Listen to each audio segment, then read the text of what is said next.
Welcome to the home cook. நம்ம video பிடிச்சிருந்தா like பண்ணுங்கள், ஷேர் பண்ணுங்கள், கமெண்ட் பண்ணுங்கள், மறக்காமல் சப்ஸ்கிரைப் பண்ணுங்கள், பக்கத்தில் இருக்க பெல் பட்டனை ப்ரெஸ் பண்ணுங்கள். இன்றைக்கி நம்ம பார்க்க போகிறது பீர்க்கங்காய் முட்டை பொடிமாஸ். இது நம்ம பீர்க்கங்காய் வந்து பொரியல் பண்ணியிருப்போம், குழம்பு வச்சுருப்போம், கூட்டு வச்சுருப்போம். இந்த மாதிரி முட்டை போட்டு வச்சுருக்க மாட்டோம். இந்த பீர்க்கங்காய் பொரியல் வந்து பிடிக்காதவங்க கூட இந்த முட்டை பொடிமாஸ் செஞ்சும்போது அது எல்லாருக்கும் ரொம்ப டேஸ்டியாக பிடிக்கும். இதை நீங்கள் ட்ரை பண்ணி பாருங்கள், ரொம்ப நல்லாயிருக்கும். இது நீர் சத்துக்காய், இந்த சம்மர் சீசனுக்கு ஹெல்த்தியான ஃபுட்டு இது. இதை நம்ம தோசைக்கு தொட்டுக்கலாம், சாப்பாடுக்கு தொட்டுக்கலாம். இப்போ இதை எப்படி செய்யுதுன்னு பார்க்கலாம்.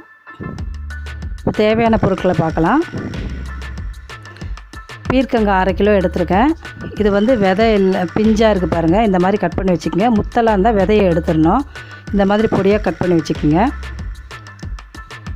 பூண்டு ஒரு 4 பல் கட் பண்ணி வச்சுக்கோங்க. வெங்காயம் 2 வெங்காயம் மீடியம் சைஸ் பொடியாக கட் பண்ணி வச்சுக்கோங்க. 2 பச்சை மிளகா கீறி வச்சுக்கோங்க. கொஞ்சம் கருவேப்பிலை. எண்ணெய் தேவையான அளவு. மிளகாய்த்தூள் வீட்டு மிளகாய்த்தூள் தான் எடுத்திருக்கேன், 1 ஸ்பூன் எடுத்திருக்கேன். உப்பு தேவையான அளவு. முட்டை 2. கடுகு தேவையான அளவு. இப்போது கடாய் வச்சாச்சு. கடாய் காஞ்சிருச்சு. எண்ணெய் ஊற்றிக்குங்க. எண்ணெய் வந்து நம்ம வதக்கிறதுக்கு ஏற்ற மாதிரி ஊற்றிக்குங்க. எண்ணெய் காஞ்சிருச்சு. கடுகு போட்டுக்குங்க.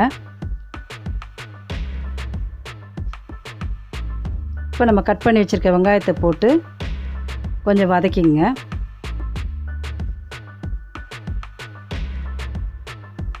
இப்போ இந்த கருவேப்பிலை, பச்சை மிளகா, கட் பண்ணி வச்சுருக்க பூண்டு,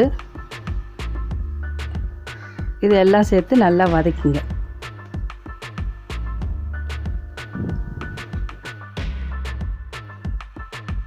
இந்த மாதிரி ரொம்ப செவக்க வேண்டாம், இந்த மாதிரி வதக்கினா போதும். இப்போ நம்ம கட் பண்ணி வச்சுருக்க பீர்க்கங்காயை போடுங்க. இந்த பீர்க்கங்காயில் தண்ணி சத்து இருக்கிறதுனால தண்ணி சேர்க்க தேவையில்லை. இதை இப்படியே நீங்கள் வதக்குனீங்கன்னா அதிலே வரும் தண்ணி. நீங்கள் தண்ணி எக்காரத்தை கொண்டு ஊற்றாதீங்க. இப்போ மூடி வச்சுருங்க. இப்போ கொஞ்சம் பாருங்கள், கொஞ்சம் நீர் சத்து தெரியும். இதில் நல்லா வதக்கிட்டு இதிலே உப்பு போட்டுக்குங்க. தேவையான அளவு உப்பு போட்டுக்குங்க. எடுத்து வச்சுருக்க மிளகாத்தூளும் போட்டு நல்லா வதக்கணும். இந்த மிளகாத்தூள் போட்டுக்குங்க. நான் வீட்டு மிளகாத்தூள் தான் போட்டிருக்கேன். நீங்கள் வெறும் சில்லி பவுட்ரு மாதிரி போட்டாலும் போட்டுக்கலாம். இதை நல்லா வதக்குங்க. வதக்கிட்டு கொஞ்சம் ஸ்லோ ஃப்ளேமில் வச்சு மூடி வைங்க. அதுக்கு முன்னாடி அது வேகிறதுக்கு முன்னாடி ஒரு பவுலில் 2 முட்டையை உடச்சி ஊற்றுங்க. ஏன்னா டைரெக்டாக காய்க்கு மேலே ஊற்றினோம்னா ஓடு ஏதாவது உடஞ்சி விழுந்துடும். அது மாதிரி நம்ம பவுலில் வச்சு ஊற்றினோம்னா அந்த ஓடுலாம் விழறதுக்கு வாய்ப்பு இல்லை. இப்போ நம்ம திறந்து பார்ப்போம். இந்த பாருங்கள், தண்ணி எப்படி நிற்கிது பாருங்கள் மேலே. அதனால் தண்ணி ஊற்றாமே, இது நீர் சத்துக்காய், வெயிலுக்கு ரொம்ப நல்லது. இப்போ அந்த முட்டையை நம்ம எடுத்து வச்சுருக்க முட்டையை ஊற்றுங்க.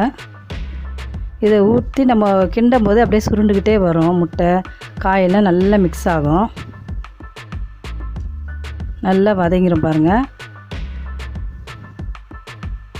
இப்போ முட்டை பொடிமாஸ் ரெடி ஆயிடுச்சு. இதை வந்து நீங்கள் தோசைக்கு தொட்டுக்கலாம், சாப்பாடுக்கு தொட்டுக்கலாம். இது ஹெல்த்தியான ஃபுட்டு.